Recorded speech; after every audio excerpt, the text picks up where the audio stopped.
मेरे सुकूनों आप सभी को एक बेहतरीन क्लास में आप सभी का स्वागत करता हूं। आप सभी का यूट्यूब चैनल साहिल संघर्ष स्टडी में।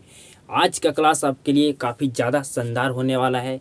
काफ़ी ज़्यादा आपके लिए ये क्लास इम्पॉर्टेंट है। आज की वीडियो में हम 10 क्लास का हिंदी का सिलेबस को समझने वाले हैं डिटेल में। आपको सिलेबस बिल्कुल समझना चाहिए। आपको सिलेबस के बारे में बिल्कुल हर बेसिक नॉलेज एडवांस तक आपको मालूम होना चाहिए। आपको सिलेबस जब तक मालूम नहीं है तो आप बोर्ड एग्जाम में किसी भी सब्जेक्ट में 90 या 95% मार्क्स स्कोर नहीं कर सकते हैं। आपको सब्जेक्ट पर, आपको सिलेबस पर बिल्कुल ध्यान देना होगा, तभी आप हर सब्जेक्ट में आपको नंबर अच्छा स्कोर कर सकते हैं। 90, 95 या 100/100 स्कोर कर सकते हैं। और हिंदी में आपको 100/100 स्कोर करना पड़ेगा। अगर आप हिंदी को बेहतरीन बनाना चाहते हैं तो सबसे पहले आपको सिलेबस को समझना पड़ेगा। सिलेबस के अनुसार ही आपको तैयारी को आपको जारी करना होगा, तब आपका तैयारी हिंदी का बेहतरीन होगा। आपको ये मालूम होना चाहिए कि सबसे ज़्यादा अधिक टॉपिक कौन सा टॉपिक से प्रश्न बनता है बोर्ड एग्जाम में।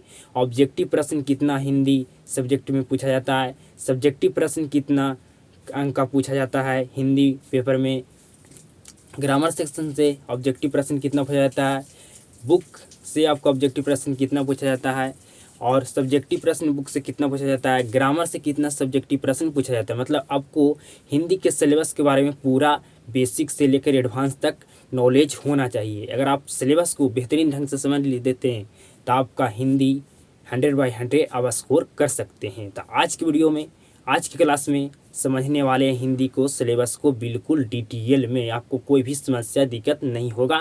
तो हिंदी को सिलेबस को समझना शुरू करते हैं। सबसे पहले आपको बता दें कि हिंदी के सिलेबस को समझेंगे, ठीक है। हिंदी का आपको पेपर कितना अंक का होता है? तो हिंदी का आपका पेपर 100 अंक का होता है। कितना अंक का होता है? 100 अंक का आपका हिंदी का पेपर होता है बिहार बोर्ड में, ठीक है। लेकिन आपको 200 अंक का प्रश्न पूछा जाता है, मतलब डबल पूछा जाता है। मतलब आपको 100 ऑब्जेक्टिव प्रश्न दिया जाए जिसमें आपको 50 प्रश्न को उत्तर देना होगा। आपको 2 सब्जेक्टिव प्रश्न दिया जाएगा, उसमें आपको 1 सब्जेक्टिव प्रश्न का उत्तर देना होगा। मतलब डबल क्वेश्चन पूछा जाता है, ठीक है। तो 100 अंक का आपका पेपर होता है हिंदी का, ठीक है। और हिंदी का 100 अंक का पेपर होता है, उसको 2 पार्ट में बांटा गया है। पहला पार्ट बुक हो गया और दूसरा पार्ट आपका हो गया ग्रामर। आपका क्या हो गया? ग्रामर। 2 पार्ट को हिंदी में बांटा गया, ठीक है। बुक से ऑब्जेक्टिव क्वेश्चन कितना पूछा जाता है, ग्रामर से कितना ऑब्जेक्टिव प्रश्न पूछा जाता है या पूछने जाने का चांस होता है। तो ऑब्जेक्टिव से आपका, बुक से ऑब्जेक्टिव क्वेश्चन आपका 45 पूछा जाता है, ठीक है। अगर आप बुक पढ़ते हैं पूरा बुक तो आप 45 ऑब्जेक्टिव क्वेश्चन सही कर सकते हैं। आपको 100 प्रश्न दिया जाएगा जिसमें आप 45 को सही कर सकते हैं सिर्फ आप बुक को पढ़ के, ठीक है। लेकिन अगर आप ग्रामर को पढ़ते हैं तो कितना ऑब्जेक्टिव प्रश्न पूछा जाता है? अगर आप ग्रामर को पढ़ते हैं पूरा टॉपिक तो आप 55 ऑब्जेक्टिव प्रश्न को उत्तर दे सकते हैं।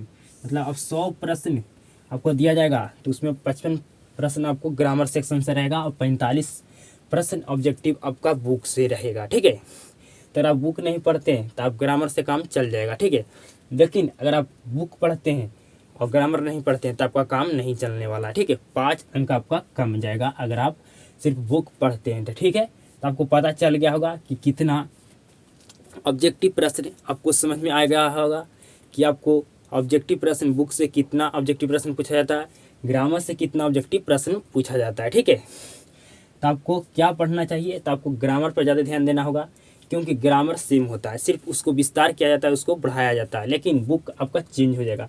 आप 10 क्लास में आपका बुक अलग होता है, इंटर क्लास में, 11th क्लास में आपका बुक अलग चेंज हो जाता है हिंदी का, 12th क्लास में आपका बुक चेंज हो जाता है। मतलब आप हर क्लास में आपका जैसे जैसे आप क्लास बढ़िएगा वैसे वैसे आपका बुक चेंज होगा, लेकिन ग्रामर आपका सेम रहेगा। तो आपको बुक और ग्रामर दोनों पर कमांड बनाना होगा अगर आप 100/100 स्कोर करना चाहते हैं 100/100 हिंदी में तब, ठीक है। अब बात करते हैं कि ऑब्जेक्टिव प्रश्न जो बुक से पूछा जाता है, तो बुक आपका 2 होता है 10 क्लास में। पहला बुक होता है आपका गुधोली और दूसरा बुक होता है आपका बर्नी का, ठीक है। गुधोली से कितना ऑब्जेक्टिव प्रश्न पूछा जाता है? गुधोली से आपका ऑब्जेक्टिव प्रश्न, गुधोली से आपका ऑब्जेक्टिव प्रश्न कितना पूछा जाता है? गुधोली से आपका 30 ऑब्जेक्टिव प्रश्न पूछा जाता है। ठीक है, अगर आप सिर्फ गुधोली बुक को पढ़ते हैं तो 30 ऑब्जेक्टिव को प्रश्न को सही कर सकते हैं 100 प्रश्न में। ठीक है, वर्णिका से आपका कितना पूछा जाता है, तो वर्णिका बुक से आपका 15 ऑब्जेक्टिव प्रश्न पूछा जाता है। ठीक है, वर्णिका बुक में कितना चैप्टर होता है, 5 चैप्टर होता है। कौन कौन होता है, जब मैं क्लास लूँगा तो उसमें आपको पूरा डिटेल में बताऊंगा। ठीक है, कौन कौन आपको चैप्टर पढ़ना होगा वर्णिका बुक में।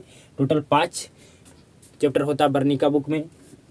गुधोली में आपका टोटल 24 चैप्टर होता है। ठीक है, तो 24 चैप्टर पढ़ के आप 30 अंक ला सकते हैं और 5 चैप्टर पढ़ के आप सिर्फ 15 अंक ला सकते हैं। ठीक है, मतलब हर चैप्टर से वर्णिका से आपको 3 अंक, 3 ऑब्जेक्टिव प्रश्न आपको देखने के लिए मिलेगा। 3 नंबर आपको हर चैप्टर से मिलेगा सिर्फ ऑब्जेक्टिव में।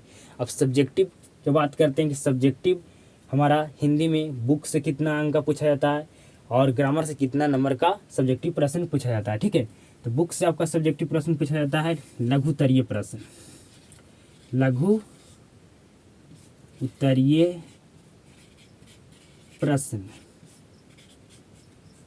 लघु उत्तरीय प्रश्न आपको पूछा जाता है जिसको अंग्रेजी में कहते हैं शॉर्ट क्वेश्चन। 2 अंक का ये प्रश्न होता है लघु उत्तरीय प्रश्न। तो आपसे 10 प्रश्न दिया जाएगा। ठीक है, तो प्रत्येक प्रश्न आपका 2 अंक का होगा, मतलब एक प्रश्न आप बनाते हैं तो 2 अंक मिलेगा। ठीक है, तो आपको 5 प्रश्न को उत्तर देना है और 2 अंक का एक प्रश्न होगा, तो 5 दूनी आपका 10 अंक हो गया। ठीक है, मतलब आपको दोगुना प्रश्न दिया जाएगा, आपको आधा बनाना आधा छोड़ना है। ठीक है, तो 10 प्रश्न में आपको 5 प्रश्न को उत्तर देना, आपको 10 अंक मिलेगा।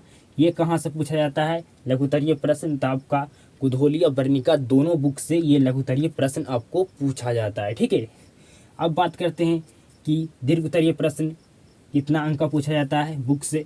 तो दीर्घ उत्तरीय प्रश्न आपका बुक से दीर्घ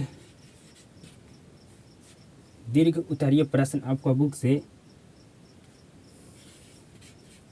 5 अंक का पूछा जाता है। ठीक है, दीर्घ उत्तरीय प्रश्न आपका कितना अंक का पूछा जाता है, 5 अंक का। ठीक है, आपको 2 प्रश्न दिया जाएगा, एक प्रश्न आपको 5 अंक का होगा, एक प्रश्न का आपको उत्तर देना है, आपको 5 अंक मिलेगा। ठीक है, तो दीर्घ उत्तरीय प्रश्न बुक से आपको 2 क्वेश्चन पूछा जाएगा, इसमें आपको एक प्रश्न को उत्तर देना, अब 5 अंक का प्रश्न होगा। ये कहाँ से पूछा जाता है, गुधोली बुक से आपको 5 अंक का दीर्घ उत्तरीय प्रश्न आपका पूछा जाता है हिंदी बुक से। ठीक है, गुधोली से। तो आपको सब्जेक्टिव ऑब्जेक्टिव बुक अगर पढ़ते हैं तो ऑब्जेक्टिव कितना सही कर सकते हैं, 45। और आप सब्जेक्टिव कितना अंक बना सकते हैं, सिर्फ आप बुक पढ़ते हैं तो 10 और 15 नंबर को आप कवर कर सकते हैं सिर्फ बुक पढ़ के। Subjective question objective 45। तो आपको बुक से कितना ऑब्जेक्टिव प्रश्न पूछा जाता है, सब्जेक्टिव कितना प्रश्न पूछा जाता है, आपको बिल्कुल समझ में आ गया, कोई भी समस्या नहीं होगा। अब बात करते हैं ग्रामर में कितना अंक का सब्जेक्टिव प्रश्न पूछा जाता है। तो सब्जेक्टिव प्रश्न 2 टाइप से पूछा जाता है। आप जानते हैं लघु उत्तरीय प्रश्न, दीर्घ उत्तरीय प्रश्न। लेकिन आपका सब्जेक्टिव प्रश्न 20 अंक का होता है ग्रामर में, जिसको कहते हैं गद्यांश। क्या कहते हैं, उसको कहते हैं गद्यांश। गद्यांश कहते हैं जिसको 10 अंक का नहीं 20 अंक का आपका पूछा जाता है। ठीक है, गद्यांश आपका 20 अंक का पूछा जाता है ग्रामर में, सब्जेक्टिव क्वेश्चन आपका है। ठीक है, और आपका निबंध पूछा जाता है 10 अंक का। निबंध आपसे पूछा जाएगा 10 अंक का, कितना हो गया, 30 अंक। आपको पत्र पूछा जाएगा सब्जेक्टिव प्रश्न ग्रामर से 5 अंक का। आपको पत्र 2 दिया जाएगा, उसमें आपको 1 को प्रश्न को उत्तर देना होगा। आपको 5 निबंध दिया जाएगा, जिसमें आपको 1 प्रश्न का 1 निबंध का आपको उत्तर देना होगा। ठीक है, गद्यांश आपको दिया जाएगा कितना जानते हैं, 5 मतलब आपको 40 नंबर का दिया जाएगा, जिसमें आपको 20 नंबर बनाना है, मतलब आधा छोड़ना आधा बनाना है। मतलब आपको 10 अंक, एक गद्यांश को आप उत्तर देते हैं तो आपको 2 अंक का रहेगा। ठीक है, तो आपको 20 प्रश्न दिया जाएगा तो आपको 40 नंबर होगा। तो इसमें आपको 10 प्रश्न को गद्यांश को हल करना है, तो आपको उत्तर देना है, तो आप 20 अंक ला सकते हैं गद्यांश से। ठीक है, तो आपको बिल्कुल समझ में आ गया होगा कि हिंदी का सिलेबस हमारा क्या है, पैटर्न का है हिंदी का हमारा सिलेबस का, ठीक है। तो आपको ऑब्जेक्टिव प्रश्न, सब्जेक्टिव प्रश्न बुक से कितना अंक का पूछा जाता है, ग्रामर से कितना अंक का पूछा जाता है। अगर आप गद्यांश तो 20 अंक में बिल्कुल ईजी तरीका से ला लेता है, सब लोग लेके आ जाता है 20 अंक, ठीक है। तो आप सब्जेक्टिव प्रश्न ग्रामर से कितना पूछा जाता है, तो 35 अंक टोटल पूछा जाता है आपका ग्रामर से सब्जेक्टिव प्रश्न, ठीक है। और बुक से आपका सब्जेक्टिव प्रश्न कितना पूछा जाता है, 15 अंक का, ठीक है। 10 और 5 कितना हो गया, 15 अंक से का आपका बुक से पूछा जाता है, ठीक है। 15 35 आपका 50 हो गया इधर, और 45 और 55 इधर हो गया 100, समझ सकते हैं। आपको 100 का ऑब्जेक्टिव दिया जाएगा, उसमें 50 को आपको उत्तर देना है। इसी तरह आपको दोगुना प्रश्न दिया जाएगा, 10 नंबर के यहाँ प्रश्न आपको उत्तर देना था, 20 नंबर का आपका प्रश्न, 20 अंक आपको प्रश्न पूछा जाएगा, 10 अंक का 10 प्रश्न अंक का आपको उत्तर देना, ठीक है। तो आपको समझ में बिल्कुल आ गया होगा। आपको बुक में कौन कौन चैप्टर पढ़ना है, जब मैं क्लास लूँगा उसमें पूरा बता दूंगा कि ये आपको चैप्टर पढ़ना है बुक में, ठीक है। गुधोली में कितना चैप्टर है पूरा बताऊंगा, वर्णिका में कितना चैप्टर है आपको हिंदी बुक में पूरा बताऊंगा, ठीक है। और 10 क्लास में 2 बुक है, गुधोली और वर्णिका, ठीक है। आपको बताएंगे, जब ग्रामर का सेक्शन में चालू करूंगा तो उसमें बताएंगे कि ऑब्जेक्टिव प्रश्न जो सबसे अधिक कौन सा टॉपिक से पूछा जाता है, और ग्रामर सेक्शन में आपको कौन कौन टॉपिक, कितना टॉपिक आपको कवर करना है कि आपका 55 अंक ऑब्जेक्टिव में आए। ग्रामर से आपका ज़्यादा जानते हैं कि आप सभी लोग जानते होंगे कि ज़्यादा ऑब्जेक्टिव पूछा जाता है, सब्जेक्टिव नहीं पूछा जाता ग्रामर सेक्शन से, ठीक है। ये 3 गो तो आसानी से आपको बता देंगे ट्रिक से, गद्यांश से आपको निबंध भी लिखने के लिए, पत्र भी आपको लिखने के लिए, ठीक है। तो आप हिंदी को आप मुझसे पढ़ते हैं तो आप 100 में 100 लाने का मैं कोशिश करूँगा, आपका 100 में 100 आएगा, ठीक है। अब 100 में 100 लाने के लिए आपको तरीका मालूम होना चाहिए कि आप 100/100 स्कोर कैसे कर सकते हैं हिंदी में, ठीक है। तो सबसे पहले आपको क्या करना होगा, सिलेबस के बारे में समझना होगा। पहला पॉइंट, सिलेबस के बारे में आपको समझना होगा। हिंदी को पहले आपको सिलेबस का पहला पॉइंट ये हो गया, सिलेबस के बारे में आपको हिंदी को सब्जेक्ट का आपको पता होना चाहिए, ठीक है। कितना अंक का सब्जेक्ट पूछा जाता है, कितना अंक का ऑब्जेक्टिव पूछा जाता है, कितना अंक का बुक से हमारा ऑब्जेक्टिव प्रश्न बनता है, कितना अंक का हमारा ग्रामर से ऑब्जेक्टिव प्रश्न बनता है और पूछा जाता है, ठीक है। ये पता होना चाहिए।